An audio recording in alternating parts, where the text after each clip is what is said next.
अस्सलामुअलैकुम, आप देख रहे हैं कैपिटल टीवी और मैं हूं ज़ैनुल हसन। हेडलाइंस आपने जानी, बुलेटिन का बाकायदा तौर पर आगाज करेंगे। सबसे पहले आपको बताएं कि वज़ीर-ए-आज़म इमरान खान कहते हैं कि मैंने तहरीक-ए-इंसाफ की ट्रेनिंग कराई हुई है, जो घबराए हुए हैं उन्हें अब चौधरी शुजात की सेहत याद आई है। वज़ीर-ए-आज़म कहते हैं कि चौधरी फैमिली पर पूरा एतमाद है, मुनस इलाही काम को जिहाद समझ कर रहे हैं, खिराज तहसीन पेश करता हूं। वज़ीर-ए-आज़म कहते हैं कि चीन 5,000 बड़े डैम बना चुका है, हमने अब तक सिर्फ 2 बड़े डैम बनाए हैं।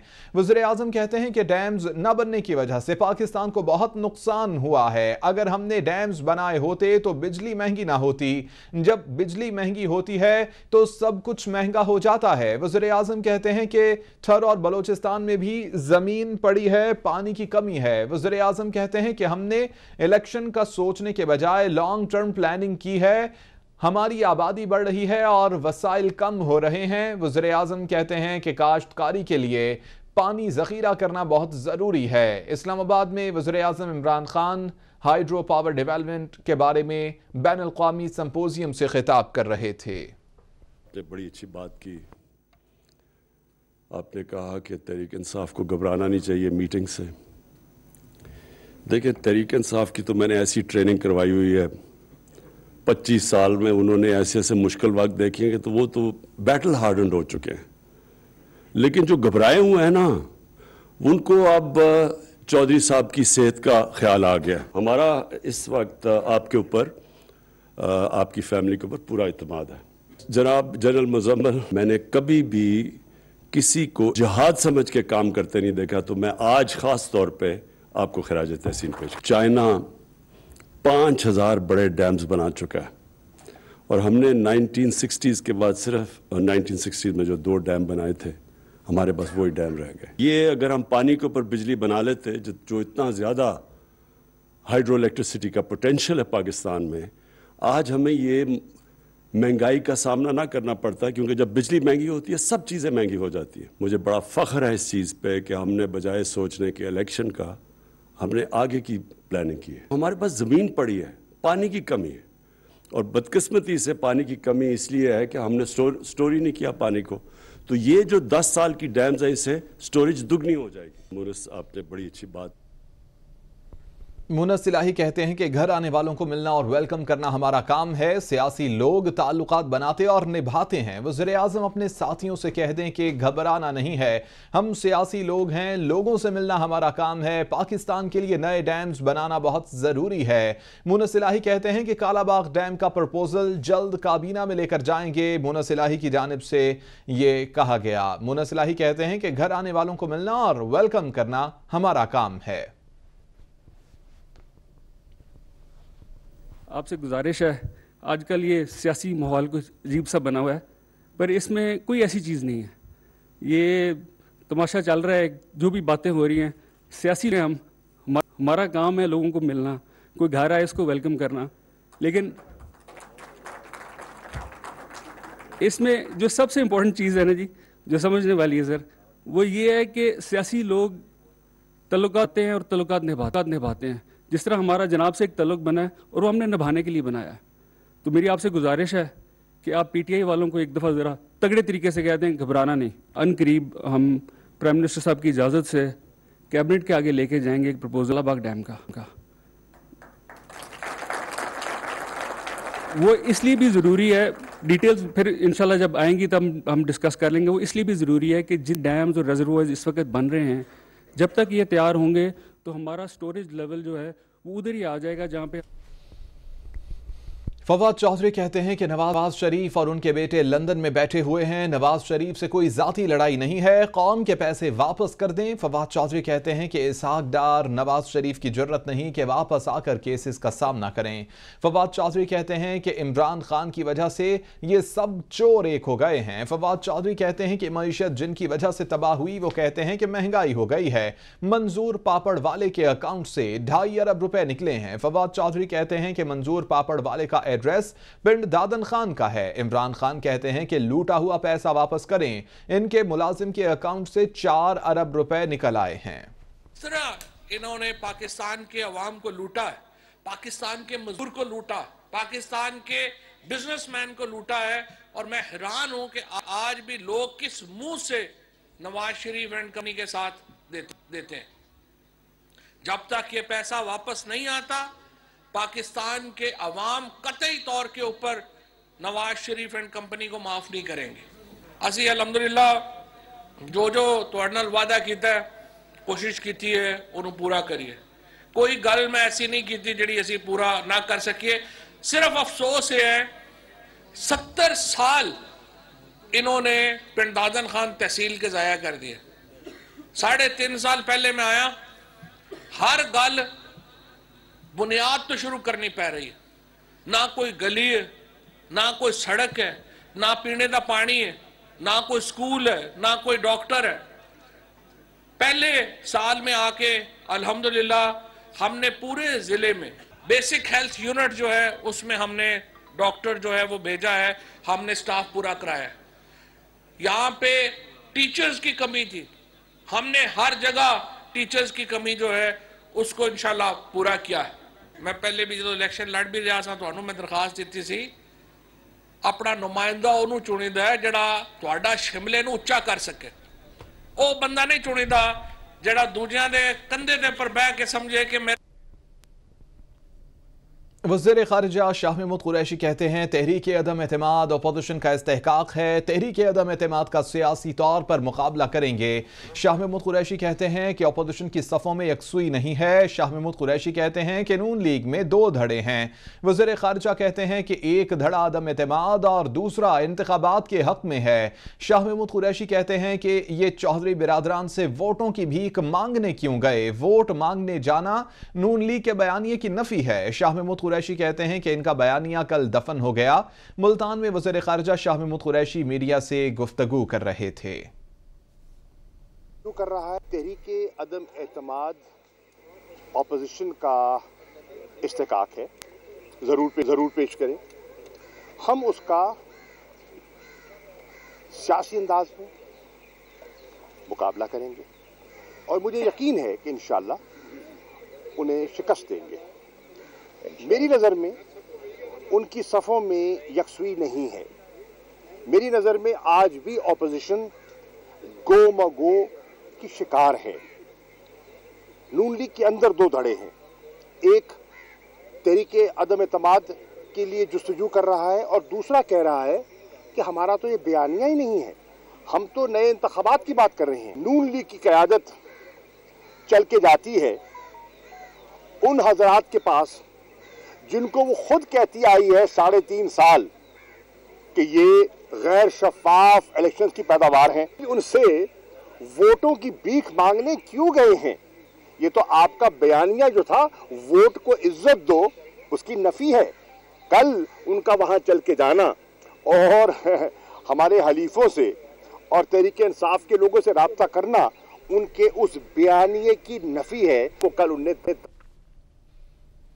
गवर्नर पंजाब चौधरी मोहम्मद सरवर की पार्टी वफूद से मुलाकातें हुई हैं। अपोजिशन के नंबर्स पूरे होंगे, ना ही उनका हुकूमत हटाओ मिशन कामयाब होगा। चौधरी सरवर कहते हैं कि पार्टी और इत्तेहादी जमातों का वज़ीर आज़म इमरान खान पर मुकम्मल एतमाद है। इक़्तिदार से आउट अपोजिशन ये सुन ले कि कप्तान आज भी डट के खड़ा है। अपोजिशन ख्वाब ही देखते रह जाएगी और 2023 का इलेक्शन आ जाएगा।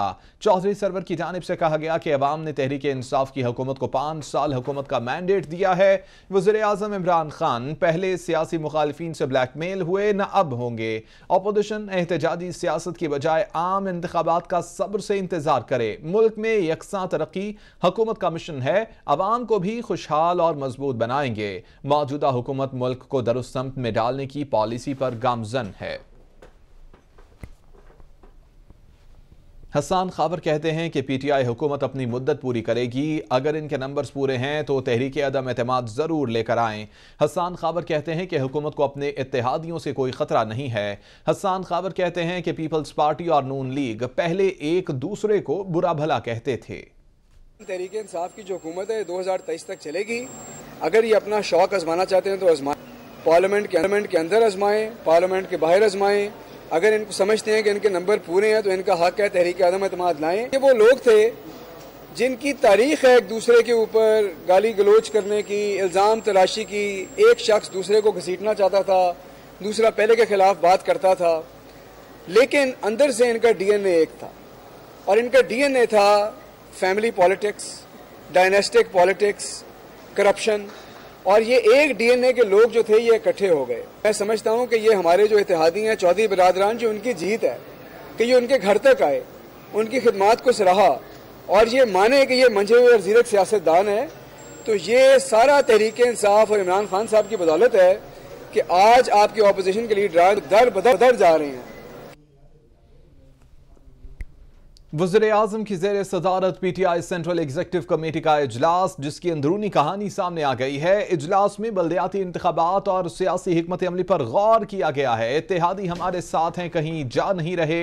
वज़ीर-ए-आज़म कहते हैं कि अपोजिशन के बयानिए का मुकाबला कारकर्दगी से करें। वज़ीर-ए-आज़म की जानिब से कहा गया कि डैम्स, हेल्थ कार्ड, एहसास, कामयाब जवान प्रोग्राम पर बात करने की हिदायत की गई है। इसी मुतालिक अपडेट्स हासिल करेंगे शाकिर अब्बासी से। शाकिर अब्बासी, क्या कुछ डिस्कस हुआ है आज की इस मीटिंग में?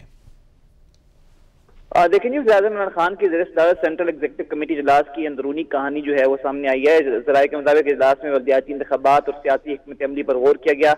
वज़ीर-ए-आज़म का इस मौके पर कहना था कि इत्तेहादी हमारे साथ हैं, कहीं नहीं जा रहे, ओपोजिशन के बयानी का मुकाबला कारकर्दगी से करेंगे।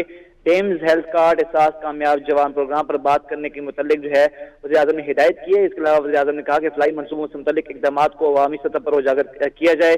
वज़ीर-ए-आज़म का ज़ाती हमलों पर मुश्तमिल मखसूस मुहिम पर उन्होंने सख्त इज़हार नाराज़गी का भी इज़हार किया। वज़ीर-ए-आज़म का कहना था कि ज़ाती हमलों पर मुश्तमिल मुहिम नाकाबिले बर्दाश्त है। जी, बहुत शुक्रिया शाकिर अब्बासी तमाम तफसीलात के लिए।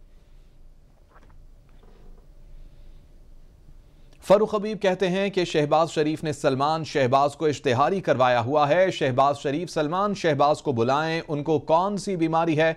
फरूख हबीब कहते हैं कि शहबाज शरीफ के खिलाफ रमजान शुगर मिल केस वाजे है। फरूख हबीब कहते हैं कि मकसूद चपड़ासी के अकाउंट में करोड़ों रुपए मुंतकिल हुए। शहबाज शरीफ घबराए हुए हैं, आसिफ अली जरदारी के पांव पकड़ लिए। फरूख हबीब कहते हैं कि मकसूद चपड़ासी के अकाउंट में करोड़ों रुपए मुंतकिल हुए। फरूख हबीब कहते हैं कि हुकूमत को गिराना इनके बस की बात नहीं। फरूख हबीब कहते हैं कि एहतसाब शुरू होता है तो ये एनआरओ की कोशिश शुरू कर देते हैं। शहबाज शरीफ के खिलाफ रमजान शुगर मिल केस वाजे है। फरूख हबीब कहते हैं कि शहबाज शरीफ को 22 साल बाद चौधरी शुजात की आयादत याद आई है। मुनस इलाही ने आज वाज़ेह कर दिया है कि रोटी खाओ ते चलते बनो। अपोजिशन ही अपोजिशन के खिलाफ है। सियासत में आने के बाद मियां बिरादरान के कारोबार बढ़े हैं। इमरान खान ने बाहर जायदादें नहीं बनाई। वज़ीर ममलिकत इत्तलात फरूख हबीब कहते हैं कि इमरान खान बोइंग 777 पर सफर नहीं करते।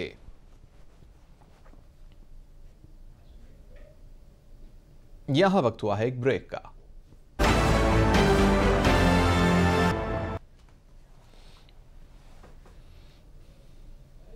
मेयर डेरा इस्माइल खान की नशिस्त पर पाकिस्तान तहरीक इंसाफ ने मैदान मार लिया है। वफाकी वजीर अली अमीन गंडापुर के भाई उमर अमीन कामयाब करार पाए हैं। JUI का दूसरा नंबर रहा है। सिटी मेयर पेशावर की सीट पर 6 पोलिंग स्टेशन पर दोबारा से वोट कास्ट किए गए। JUI के जुबैर अली ने बरतरी से मजीद 1030 वोट हासिल कर लिए हैं। JUI के जुबैर अली के वोटों की मजमूई तादाद 63,418 हो गई है। PTI के रिजवान बंगश मजीद 736 वोट हासिल कर सके हैं। पेशावर की तहसील पशनखरा में JUI के हारून सिफ ने मजीद 26 वोट्स हासिल किए हैं, जबकि खैबर की तहसील बाड़ा में आजाद उम्मीदवार अब्दुल रज़ाक आफरीदी ने 985 वोट्स हासिल किए हैं। मजमूई वोटों की तादाद में अब्दुल रज़ाक आफरीदी JUI के मुफ्ती कफील से हार गए। करक की तहसील बांडा दाऊद शाह में PTI के इनायत खटक कामयाब हुए। बन्नू की तहसील डोमेल में सेट PTI के इसरार खान वजीर के नाम रही है और नौशहरा की तहसील जहांगीरा में दोबारा गिनती में PTI के कामरान रज़ाक मुंतखब हुए हैं।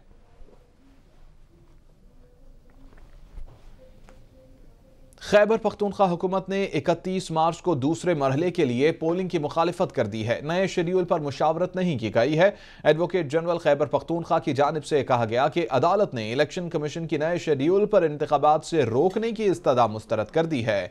सुप्रीम कोर्ट ने केस इलेक्शन कमीशन को भिजवा दिया है। मंगल को समाअत करके फैसले की हिदायत कर दी गई है। सूबाई हुकूमत और फरीकैन इलेक्शन कमीशन के सामने मौक़िफ़ पेश करें, सुप्रीम कोर्ट ने कहा।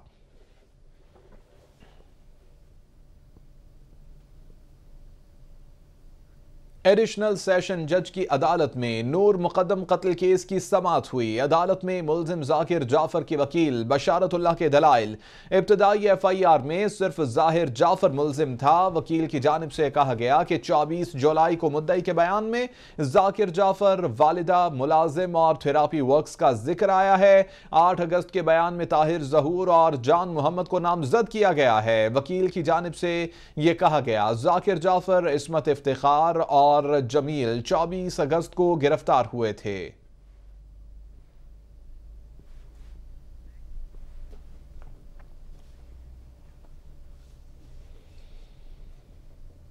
परियांथा कुमारा कत्ल केस गिरफ्तार 88 मुल्जिमान ATC गुजरांवाला में पेश हुए। 81 मुल्जिमान को जिस्मानी, 7 मुल्जिमान को जुडिशल रिमांड मुकम्मल होने पर अदालत लाया गया। अदालत का 81 मुल्जिमान को 14 रोजा जुडिशल रिमांड पर जेल भिजवाने का हुक्म। 7 मुल्जिमान के जुडिशल रिमांड में मजीद 14 रोज की तौसीह कर दी गई है। पुलिस ने सख्त सिक्योरिटी में मुल्जिमान को इंसदाद दहशतगर्दी अदालत में पेश कर दिया है। अपडेट्स आप तक पहुंचा रहे हैं कि परियांथा कुमारा कत्ल केस में गिरफ्तार 88 मुल्जिमान ATC गुजरांवाला में पेश हुए। 81 मुल्जिमान को जिस्मानी, 7 मुल्जिमान को जुडिशल रिमांड मुकम्मल होने पर अदालत लाया गया। अदालत का 81 मुल्जिमान को 14 रोजा जुडिशल रिमांड पर जेल भिजवाने का हुक्म दे दिया गया है। 7 मुल्जिमान के जुडिशल रिमांड में मजीद 14 रोज की तौसीह कर दी गई है। पाकिस्तान किसान इत्तेहाद ने बिजली और ज़रूरी अद्वियात की कीमतें बढ़ने के खिलाफ एहतजाज का ऐलान कर दिया है। किसानों का कहना है कि ज़रूरी अद्वियात और बीजों और कीमतों में इजाफे से किसानों का इस्तेहसाल किया जा रहा है। मजीद पाकपतन से तैमूर खान बलोच की इस रिपोर्ट में। पंजाब में किसान हुकूमती पॉलिसियों से परेशान। पाकिस्तान किसान इत्तेहाद के इजलास में 17 फरवरी को बिजली और ज़रूरी अदवायात के निर्खों में इजाफे पर एहतजाजी मार्च का ऐलान कर दिया गया। किसान इत्तेहाद पंजाब के सदर चौधरी रिजवान इकबाल का कहना था, पाकिस्तान किसान इत्तेहाद इस गवर्नमेंट के खिलाफ मार्च करेगा। मार्च का नाम हमने रखा है बेज़बान हैवान बेबस किसान मार्च। ये 17 फरवरी को पाकपतन में किया जाएगा। एहतजाजी मार्च में जिला भर से किसान अपने मुआशियों के साथ शरीक होंगे।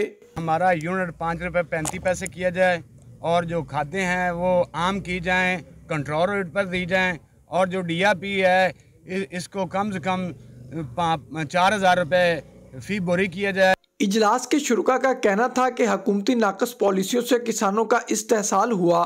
मुतालबात की अदम मंजूरी पर एहतजाज को वसी किया जाएगा। कैमरा टीम के साथ तैमूर खान बलोच, कैपिटल TV, पाकपतन। साबिक वज़ीर आज़म यूसुफ रज़ा गिलानी की आलमी सरबराही कॉन्फ्रेंस में शिरकत। कॉन्फ्रेंस का मौजू जजीरा नुमा कोरिया के पुरअमन इत्तेहाद था। बतौर मेहमान खसूसी खिताब किया। कोरिया को इक़्तिसादी, सकाफती, तालीमी, माहौलियाती और बैनुल मज़ाहिब मरकज़ तस्वुर करें। यूसुफ रज़ा गिलानी ने कहा, जजीरा नुमा कोरिया मशरिक़ में आलमी अमन की राहें खोलेगा। इंसानियत बाहमी खुशहाली, इन्हिसार और मुश्तरका इक़दार का लुत्फ़ ले सकेगी। आलमी सरबराही कॉन्फ्रेंस 11 से 13 फरवरी तक मुनक़िद की गई। यूसुफ रज़ा गिलानी ने सियासी मसरूफियात के बावजूद कॉन्फ्रेंस में वीडियो लिंक पर शिरकत की। I strongly concur that the World Summit 2022 will open the way to the world peace by envisioning the Korean Peninsula as an economic, cultural, educational, environmental and interfaith hub in the East, and a gateway to a world in which all of humanity can enjoy life of mutual prosperity, interdependence and shared universal. खबरें आपने जानी। News studio से fill वक्त इतना ही। मजीद बाखबर रहने के लिए capital TV के साथ रहिए।